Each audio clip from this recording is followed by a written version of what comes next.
नमस्कार, स्वागत है आपका प्राइम टीवी में और मैं हूं आपके साथ स्वप्निल यादव। वक्त हो चला है प्राइम उत्तर प्रदेश का, तो रुक करते हैं यूपी की पहली खबर की ओर, जहां खबर लखनऊ से है। लाभार्थियों के सहारे बड़ी खबर लखनऊ से आ रही है। लोकसभा चुनाव में भाजपा लाभार्थियों से मांगेगी समर्थन। पार्टी प्रदेश में इसके लिए बड़ी मुहिम शुरू करने जा रही है। आपको बता दें, पार्टी प्रदेश में इसके लिए बड़ी मुहिम शुरू करने जा रही है। इस काम की जिम्मेदारी पार्टी के सभी मोर्चा को सौंपी गई है। पदाधिकारी लाभार्थी के साथ अपनी फोटो अपलोड करेंगे। आपको बता दें, पदाधिकारी लाभार्थी के साथ अपनी फोटो अपलोड करेंगे। नमो ऐप पर लाभार्थी के साथ अपलोड करनी होगी फोटो। बड़ी खबर ये लखनऊ से है। लाभार्थियों के सहारे चुनाव में बीजेपी बढ़ाएगी अपना वोट। लोकसभा चुनाव में भाजपा लाभार्थियों से मांगेगी समर्थन। पार्टी प्रदेश में इसके लिए बड़ी मुहिम शुरू करने जा रही है। आपको बता दें कि पार्टी प्रदेश में इसके लिए बड़ी मुहिम शुरू करने जा रही है। इस काम की जिम्मेदारी पार्टी के सभी मोर्चा को सौंपी गई है। पदाधिकारी लाभार्थी के साथ अपनी फोटो अपलोड करेंगे। आपको बता दें कि पदाधिकारी लाभार्थी के साथ अपनी फोटो अपलोड करेंगे। नमो ऐप पर लाभार्थी के साथ अपलोड करनी होगी फोटो। ये बड़ी खबर लखनऊ से है। लाभार्थी के सहारे चुनाव में बीजेपी बढ़ाएगी अपना वोट। लोकसभा चुनाव में भाजपा लाभार्थियों से मांगेगी समर्थन। पार्टी प्रदेश में इसके लिए बड़ी मुहिम शुरू करने जा रही है। ज्यादा जानकारी के लिए हमारे साथ दिवाकर जुड़ चुके हैं। दिवाकर, क्या कुछ जानकारी है कि नमो ऐप पर फोटो अपलोड करनी है लाभार्थी के साथ? वोटर है और वोटर को रिझाने के लिए तमाम तरीके के वादे जो है वो करने पड़ेंगे, तमाम तरीके की जो कवायदे हैं वो करनी पड़ेंगी। और इसी को लेकर के भारतीय जनता पार्टी के रणनीतिकारों ने ये रणनीति बनाई है कि जितने भी लाभार्थी हैं, चाहे वो केंद्र सरकार के योजनाओं से लाभ पाए हों या फिर उत्तर प्रदेश की योगी सरकार से लाभ पाए हुए हों, उन तक कहीं न कहीं जाया जाएगा और उनसे समर्थन मांगा जाएगा 2024 के लोकसभा चुनाव के लिए। और ये लाभार्थी सिर्फ यही नहीं कि उनको पैसा मिला हो या खाना मिला हो, बल्कि हर तरीके के लाभ, चाहे वो प्रधानमंत्री आवास योजना हो, मुख्यमंत्री आवास योजना हो, चाहे उन लाभार्थियों को टैबलेट और स्मार्टफोन दिए गए हों, या उनको रोजगार दिया गया हो, या उनको नौकरियों का नियुक्ति पत्र दिया हो, चाहे वो किसान हो जिनके खाते में 2000 रुपए जाते हैं, चाहे वो किसान हो जिनको डीएपी जो है वो कहीं कहीं उपलब्ध कराई जाती हो। तो तमाम तरीके के जो लाभार्थी हैं, क्योंकि केंद्र प्रदेश सरकार की योजनाओं का लाभ उठा रहे हैं, उन तक अब बीजेपी के कार्यकर्ता और नेता और पदाधिकारी जो जाएंगे और कहीं न कहीं उनसे समर्थन मांगेंगे कि 2024 के लोकसभा चुनाव में वो उनका परिवार तो वोट करे ही, लेकिन उनके इलाके के जो लोग हैं, उनके आसपास के जो लोग हैं, उनको भी कहीं कहीं भारतीय जनता पार्टी के पक्ष में लाएं। और इसके लिए बीजेपी ने ये रणनीति तैयार की है कि इसको बाकायदा इसकी मॉनिटरिंग की जाएगी। मॉनिटरिंग जो है वो नमो ऐप के जरिए की जाएगी, यानी कि जो भी कार्यकर्ता, पदाधिकारी, नेता जो है वो लाभार्थियों से समर्थन मांगने जाएगा तो बाकायदा अपनी एक फोटो, उसके साथ सेल्फी एक जो है वो लेगा या फिर फोटो जो है वो खिंचवाएगा और उसको नमो ऐप पे अपलोड करेगा, जिससे कि ये जानकारी मिल सके कि नहीं वो लाभार्थी तक गया है। और इसके लिए बीजेपी ने अपने 7 मोर्चों, यानी कि जो 7 मोर्चे बीजेपी के, चाहे वो युवा मोर्चा हो, अल्पसंख्यक मोर्चा हो, महिला मोर्चा हो, अनुसूचित जनजाति मोर्चा हो, या फिर वो किसान मोर्चा हो, सभी मोर्चों को इस पे लगाया है। कहा कि 7 मोर्चों के जो पदाधिकारी, जो कार्यकर्ता है, वो कहीं कहीं इन लाभार्थियों तक पहुंचेंगे। जी दिवाकर, कैसे मतलब लाभार्थियों के जरिए चुनाव में वोट बढ़ाएगी बीजेपी? मतलब क्या कुछ कार्यशैली होने वाली है बीजेपी की लोकसभा 2024 के चुनाव के लिए? बिल्कुल, देखिए, जाहिर सी बात है कि जो लाभ पाया होगा, जो किसी भी योजना लाभ पाया हो, मान लीजिए कि किसी गांव में प्रधानमंत्री आवास योजना या मुख्यमंत्री आवास योजना कोई व्यक्ति पाया होगा, और जब उसके पास बीजेपी के लोग जाएंगे, कार्यकर्ता जाएंगे, पदाधिकारी जाएंगे, उनसे बात करेंगे, तो जाहिर सी बात है कहीं से वो बीजेपी केंद्र सरकार या प्रदेश सरकार तो खुश होगा। तो ऐसे में उनको मोटिवेट किया जाएगा कि आप और भी आपके गाँव के जो लोग हैं और भी आपके इलाके के जो लोग हैं, उनसे आप बात कीजिए। कहीं चाहिए कि अगर बीजेपी के बाद फिर से सरकार 2024 के लोकसभा चुनाव में बढ़ती है तो जाहिर बात है कि उनको भी आगे चल के योजनाओं का लाभ मिलेगा। तो इस तरीके की रणनीति जो है वो तैयार की बीजेपी ने। जाहिर सी बात है कि अगर ये रणनीति कारगर साबित हो जाती है तो एक बार फिर से बीजेपी जो है वो प्रचंड बहुमत में पहुंच सकती है। जी जी, लोकसभा 2024 के लिए क्या कुछ योजनाएं बना रही है दिवाकर बीजेपी? अब बिल्कुल देखिए, बीजेपी जो है वो हर तरीके की योजना बना रही है, हर उस तबके को कहीं न कहीं छूने की कोशिश कर रही है, जो कि बीजेपी के पक्ष में आ सके। आपने देखा होगा कि छत्तीसगढ़ में जिस तरीके से आदिवासी को मुख्यमंत्री बनाया गया, मध्य प्रदेश में जिस तरीके से यादव को मुख्यमंत्री बनाया गया और ब्राह्मण को राजस्थान में मुख्यमंत्री बनाया गया, तो जाहिर बात है कि जातिगत समीकरण साधने की कोशिश की गई और ये तीनों प्रदेश जो है वो कहीं उत्तर प्रदेश से टच है, यानी कि उत्तर प्रदेश से तीनों घिरे हुए हैं। तो जाहिर सी बात है कहीं न कहीं उसका लाभ जो है उठाने की कोशिश की गई।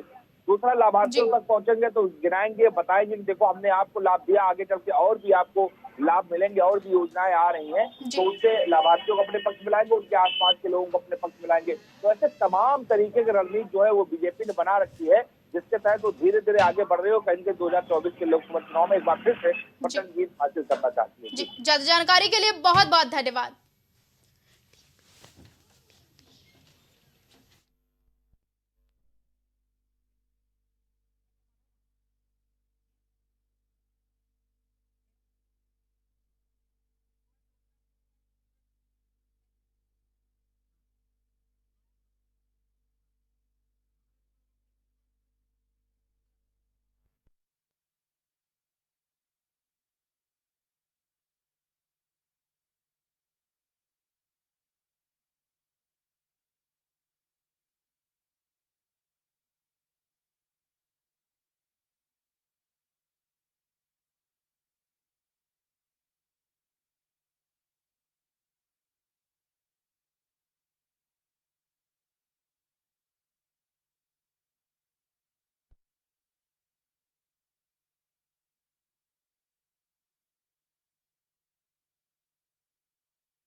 आज से मुख्यमंत्री योगी आदित्यनाथ 2 दिन के गोरखपुर के दौरे पर रहेंगे, जहां गोरखपुर स्थित महायोगी गोरखनाथ विश्वविद्यालय में आज से 3 दिवसीय संगोष्ठी का आयोजन होने जा रहा है, जिसके उद्घाटन सत्र की अध्यक्षता मुख्यमंत्री योगी आदित्यनाथ करेंगे। साथ ही संगोष्ठी में 12 राज्यों के वैज्ञानिक भी शिरकत करेंगे। इसके अलावा सीएम 5 स्टार यानी कि 5 स्टार होटल का भी उद्घाटन करेंगे।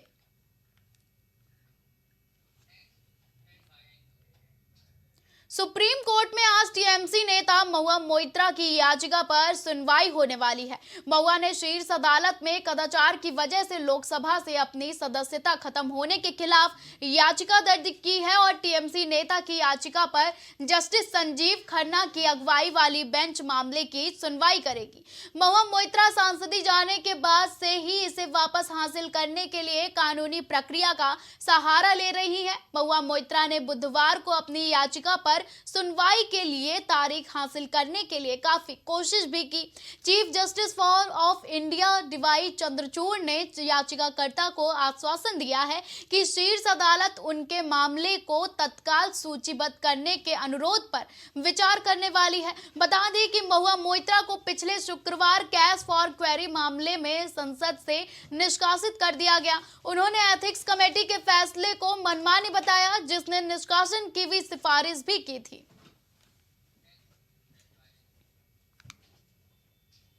योगी सरकार शीत ऋतु में सड़क दुर्घटनाओं और उनसे होने वाली मृत्यु की संख्या में कमी लाने के उद्देश्य से जनमानस को यातायात के नियमों एवं सुरक्षा मानकों के प्रति जागरूक करने के लिए आज से 31 दिसंबर तक द्वितीय सड़क सुरक्षा पखवाड़ा आयोजित करने जा रही है। सड़क सुरक्षा पखवाड़ा में उत्तर प्रदेश परिवहन निगम द्वारा विभिन्न गतिविधियों का आयोजन किया जाएगा, जिसमें जागरूकता के साथ साथ औचक जांच, चालकों परिचालकों की काउंसलिंग और चालकों का नियमित स्वास्थ्य परीक्षण भी होगा।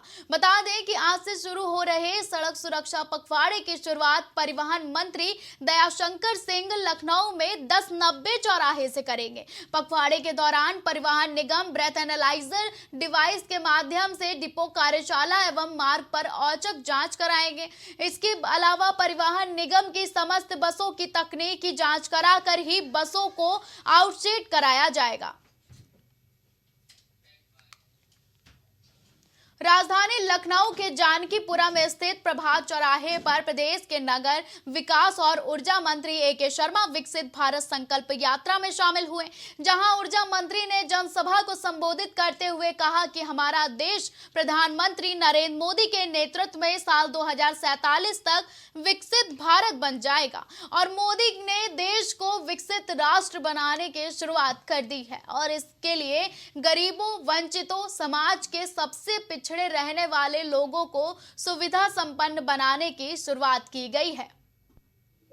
आज लखनऊ महानगर में विकसित भारत संकल्प यात्रा जो माननीय प्रधानमंत्री नरेंद्र मोदी जी की प्रेरणा से चल रही है, उसमें भाग लेने का अवसर मिला। मैं महानगर के अध्यक्ष माननीय द्विवेदी जी को, सभी कार्यकर्ताओं को, जनता को बहुत बहुत धन्यवाद करता हूं। माननीय प्रधानमंत्री जी का जो सपना है, संकल्प है कि 2047 तक देश को विकसित देश बनाना है, विकसित राष्ट्रों की श्रृंखला में खड़ा करना है और उसकी शुरुआत जो उन्होंने हमारे समाज के सबसे पिछड़े, सबसे वंचित, सबसे हाशिए पे रहने वाले लोगों के विकास के साथ जो किया है। हम लोगों ने ये मोदी जी का जो रथ आया, गारंटी रथ, मोदी सरकार की गारंटी रथ का ये वार्ड सा कार्यक्रम था और प्रत्येक वार्ड में ये कार्यक्रम आयोजित किया जा रहा है। इसी संदर्भ में आज जानकीपुरम प्रथम वार्ड में इस रथ कार्यक्रम का संचालन हुआ और यहाँ पे हम लोगों ने रथ के माध्यम से घर घर पहुँच रहे जो अंत्योदय हैं, पीड़ित हैं, वंचित हैं, ऐसे लोगों के घर घर पहुँच के उनको यहाँ योजनाओं का लाभ दिला रहे हैं हम लोग। हमारे यहाँ आज कैंप लगा था और बीच में कोई नहीं रहा, सब डायरेक्ट जो लाभार्थी है वो जाके अपना कार्ड बनवा रहा है। ऐसा गैस सिलेंडर मिला, यहाँ पे आवास भी इन लोगों को मिला। संकल्प यात्रा जो हमारे उत्तर मंडल 5 में आज जानकीपुरम प्रथम में ये कार्यक्रम हुआ और उसके मुख्य अतिथि के रूप में हमारे नगर विकास मंत्री आदरणीय अरविंद कुमार शर्मा जी यहाँ पे उपस्थित रहे और जिनका नाम था, जो शोषित, वंचित, पीड़ित लोग थे, इनका नाम था, उनको घर भी दिया गया, उनको सिलेंडर भी दिया गया, उनको बैंक से स्वनिधि योजना के तहत, माननीय प्रधानमंत्री जी की स्वनिधि योजना के तहत 20,000, 50,000 और 1 लाख रुपया तक उनको ऋण दिया गया जो ब्याज मुक्त, और उससे वो अपना काम करें। और आज मेरे वार्ड जानकीपुरम में जो मोदी जी की गारंटी का रथ मेरे वार्ड में आया और यहाँ पर सरकार की तरफ से जो योजनाएं चल रही हैं, जो लाभार्थियों को लाभ देने की योजनाएं चल रही हैं, वो आवास योजना हो या उज्ज्वला योजना हो या स्वनिधि योजना हो या आयुष्मान भारत की योजना हो, ये जो भी योजनाएं चल रही हैं उनका यहाँ पर कैंप लगा था। उन कैंप के माध्यम से लाभार्थियों को आज पंजीकरण कराकर और यहाँ मंच से जो आज के मुख्य अतिथि माननीय ए.के. शर्मा जी थे, उन्होंने मंच से उन लोगों को सर्टिफिकेट दिया और जो उज्ज्वला गैस योजना के तहत जिनका डॉक्यूमेंट्स पूरे थे उनको तत्काल यहाँ पर गैस और सिलेंडर मुहैया कराया गया, जिससे जो हमारे क्षेत्र के लाभार्थी थे उनको तत्काल लाभ मिला। और सरकार की जो मंशा है वो मंशा एकदम क्लियर है कि हम लोग अंतिम पायदान पर बैठे व्यक्ति तक पहुँचने का कार्य करेंगे और उनको लाभ देने का कार्य करेंगे। धन्यवाद। कोतवाली स्थित एक कॉलोनी में युवक ने नाबालिग किशोरी के साथ दुष्कर्म किया। बताया जा रहा है कि दुष्कर्म पीड़िता मानसिक रूप से कमजोर है, जिसे पड़ोस के रहने वाले एक युवक बहला फुसलाकर खाली पेट प्लॉट में ले गया और दुष्कर्म की वारदात को अंजाम दिया। वहीं घटना की जानकारी होने के बाद मौके पर पहुंचे परिजनों ने थाने लेकर लिखित में शिकायत दर्ज कराई है और शिकायत के बाद स्थानीय पुलिस ने पीड़िता को मेडिकल के लिए भेज दिया है। साथ ही मुकदमा दर्ज करते हुए आरोपी को हिरासत में ले लिया है। फिलहाल पुलिस आरोपी से पूछताछ कर मामले की जांच पड़ताल में जुट गई है। लक्ष्मण सिंह राघव आपको बता दें कि अलीगढ़ में तहसील इगलास में सड़कों पर घूमने वाले छुट्टा आवारा गौवंशों को बेरहमी के साथ जेसीबी मशीन से उठाकर ट्रैक्टर ट्रॉफी के अंदर निर्दयता के साथ फेंके जाने का वीडियो सोशल मीडिया पर काफी तेजी से वायरल हो रहा है, जहां वीडियो में नगर पंचायत कर्मियों ने जिंदा निश्चित गौवंशों को पकड़ते हुए जेसीबी मशीन से उठाकर पशुओं को क्रूरता अधिनियम की धज्जियां उड़ाते हुए ट्रैक्टर ट्रॉली के अंदर ऊंचाई से पटका जा रहा है। वहीं स्थानीय ग्रामीणों ने वायरल वीडियो को लेकर दोषी कर्मचारियों और अधिकारियों के खिलाफ पशु क्रूरता अधिनियम के तहत कार्रवाई की जाने की मांग की है।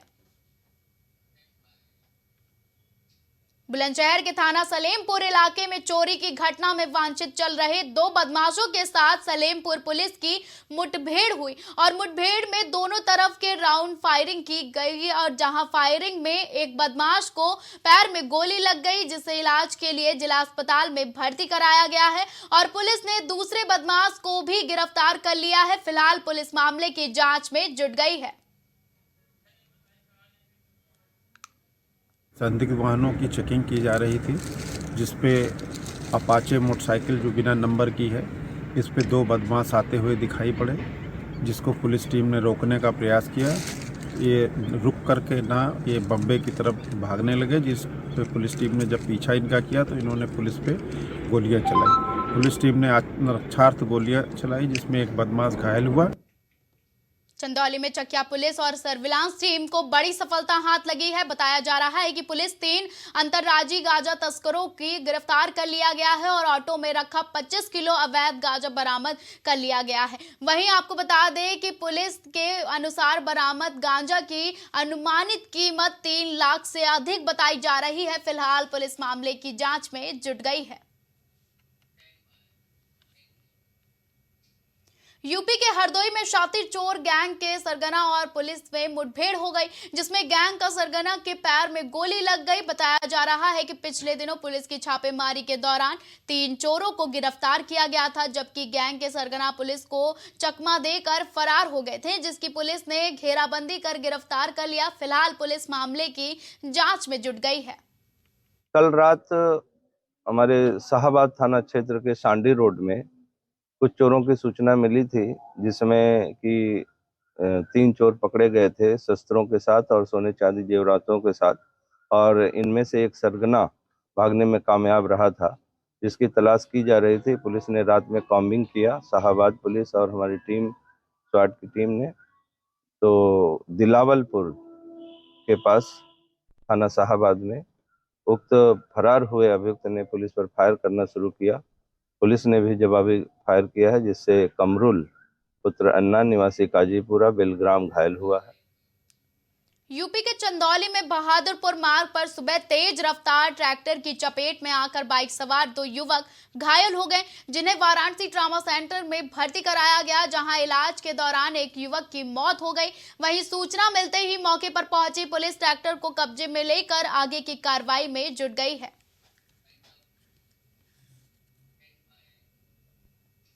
फिलहाल उत्तर प्रदेश की खबरों में बस इतना ही। देश और दुनिया की तमाम बड़ी और अहम खबरों के लिए आप देखते रहें प्राइम टीवी।